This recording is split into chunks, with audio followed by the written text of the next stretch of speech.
And then I might read an old poem or two. I don't know. This one's called "In the Minds of Those Who Wait." The waiting room catches fire.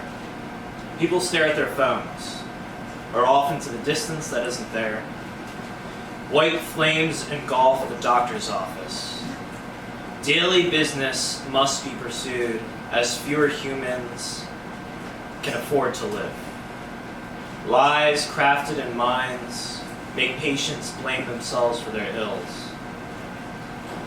Everyone's so inside their own heads. Every single human experiences an epiphany at once.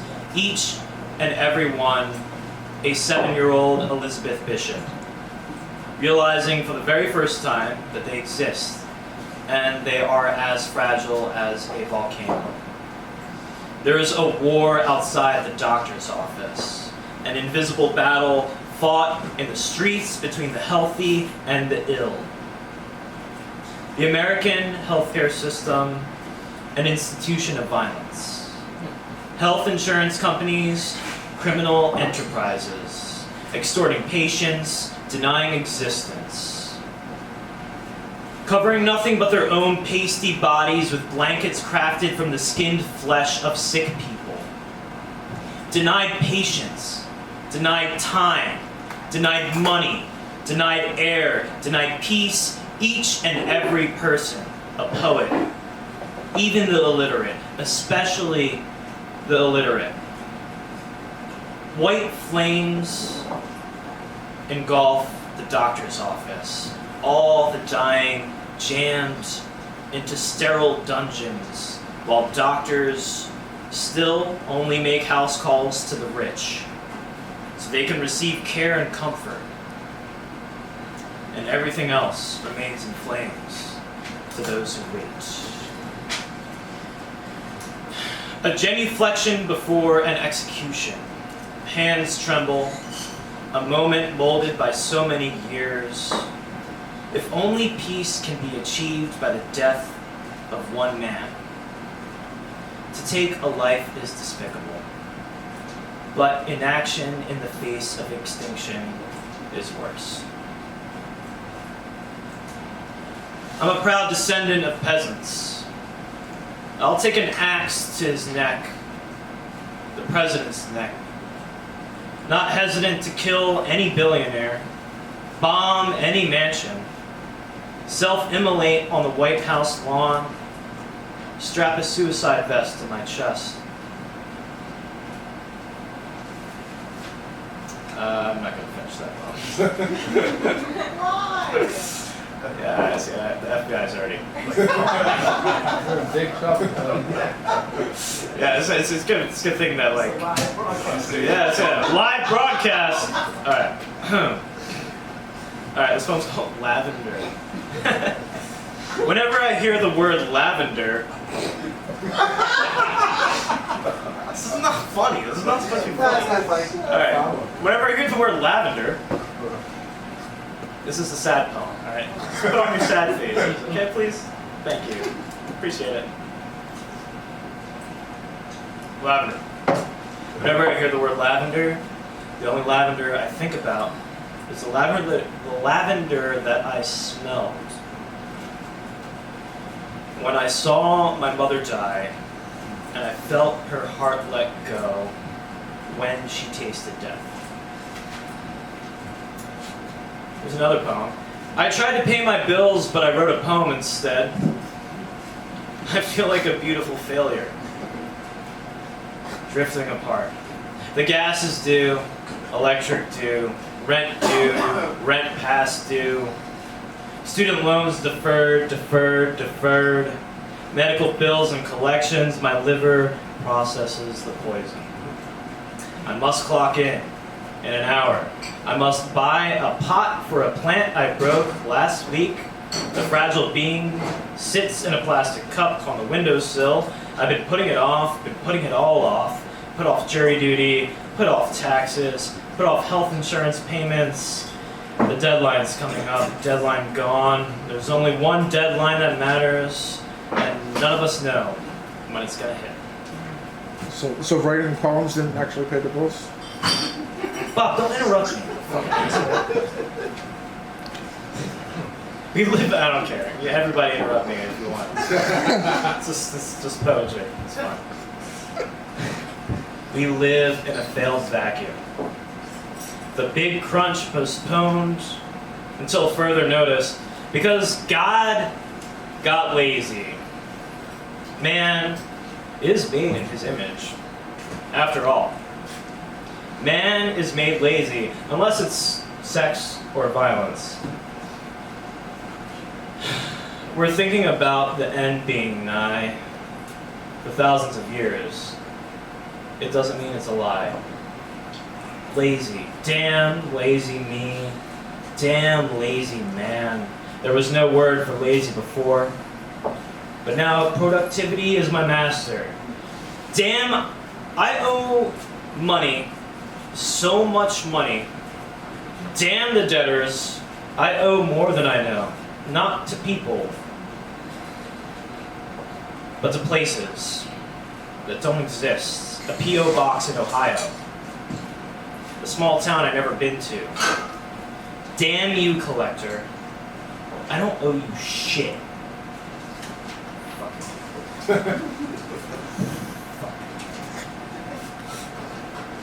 This is some weird shit that I wrote like really drunk.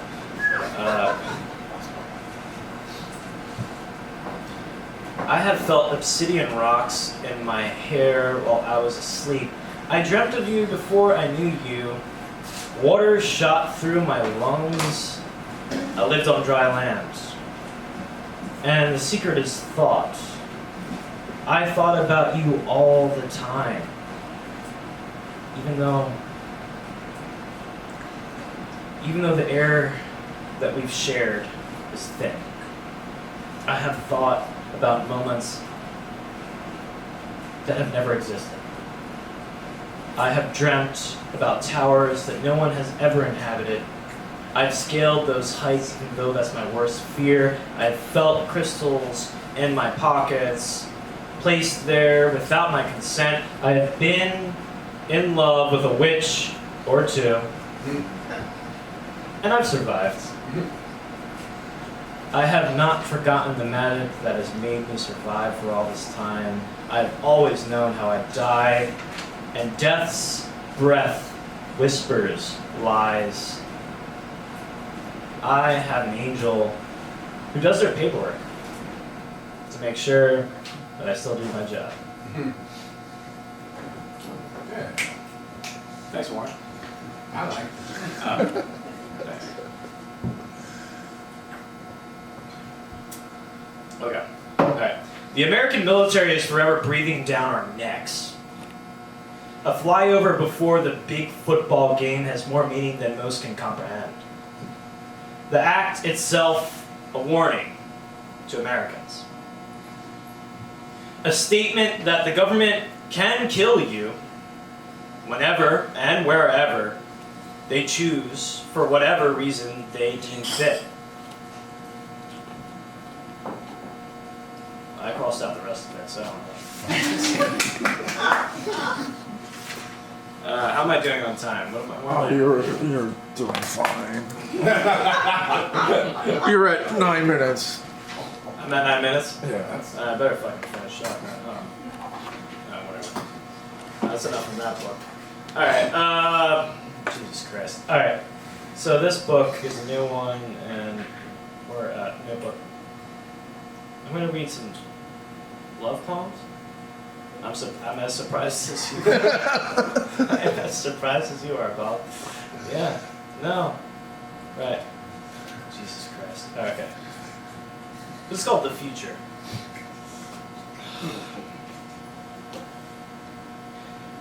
You told me you are you. All right. Let me start this over. Hold on a second. Alright, fine. The future. You told me you are a relationship anarchist. You didn't tell me how you've been hurt. You said you're too old for me. You didn't say how young you make me feel. Oh my god, this is so fucking corny. Your eyes defy description, but I can try anyway. The color, a mixture of green and brown, a dandelion surrounded by light. I want your pain to disappear. I want to feel the texture of your fears. I asked if I could kiss you and you smiled. I told you everything and you told me nothing. I want you to roam free, to have anyone you want. I want to see you in your autonomy. I want you to... I can't read that word. I found the word saying right. I want you to... I don't fucking know. Alright. Let's get to the next line. This is bad. Alright. I want your teeth... Oh, wow, that's weird. I want your teeth to bite into my skin. I want you to hurt me. I can see you already casting me aside, and I accept it. I know the buried loves of my past have sprouted anew in you. I don't love you. I don't know love. I just want to know you. Alright, one of my favorite poets is the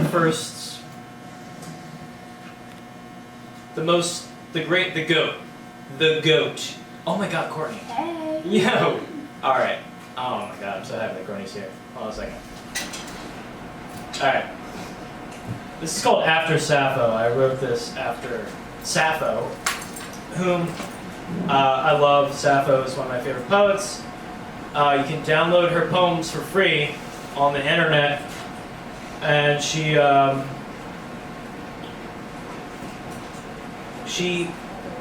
Sappho, most of her poems are gone, destroyed. We only have like 100 of them or so.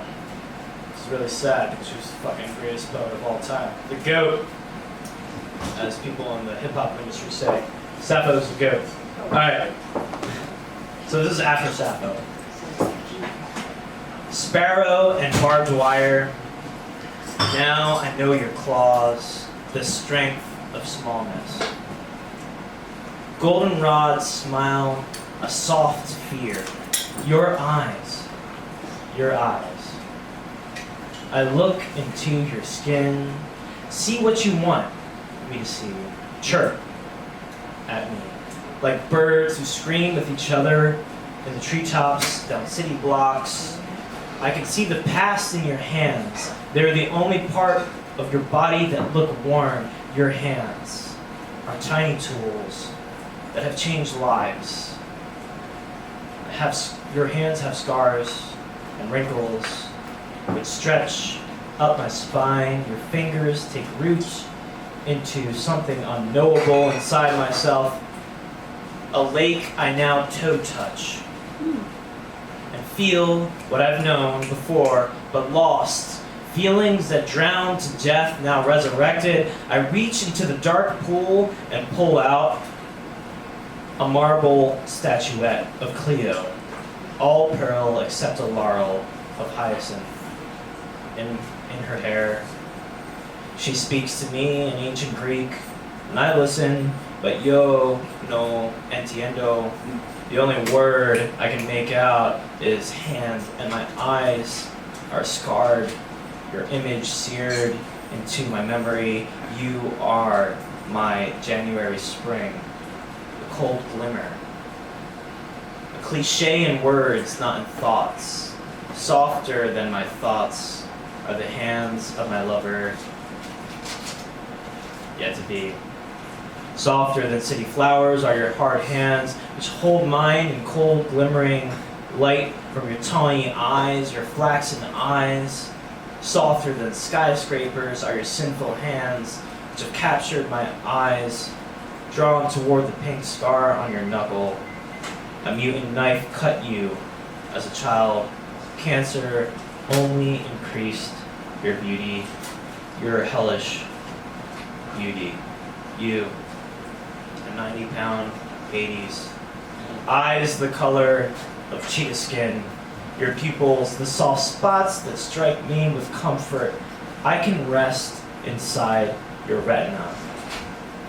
Receive my layers of light.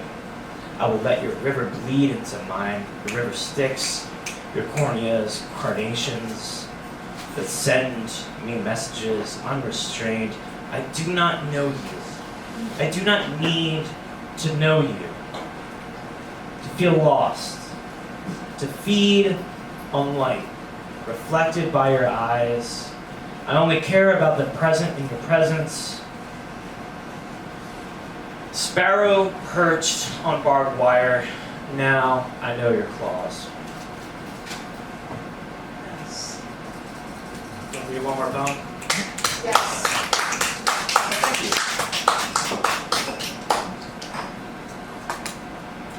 Oh shit. I thought this was my chapter, this is on Mott's. I'll just read whatever. I'll read another poem. Or not, like I don't have to fucking read a poem. Oh, because I like, alright, because we're so close. There's enough people here who have heard me read before. Yeah, I've had 4 chapbooks published, and Bob and Courtney have heard this poem before, but I think other people haven't, so I'm just gonna read it. Maybe Warren's heard it, I don't know. But I'm just gonna read it anyway. Whatever. And then that's it. This is my last poem, I promise. You don't have to fucking endure me anymore. And we can hear Lamont. Where's Lamont? Is he still here? Yeah, I'm right here. Alright, cool. Good. I'm still here. Good. It's better to be seen than to be viewed, right? Okay. Jesus Christ. Have we been going on too long? God damn it. I can just stop now. I'll read one last poem. Have faith in yourself. I have no faith. I have doubt. Okay.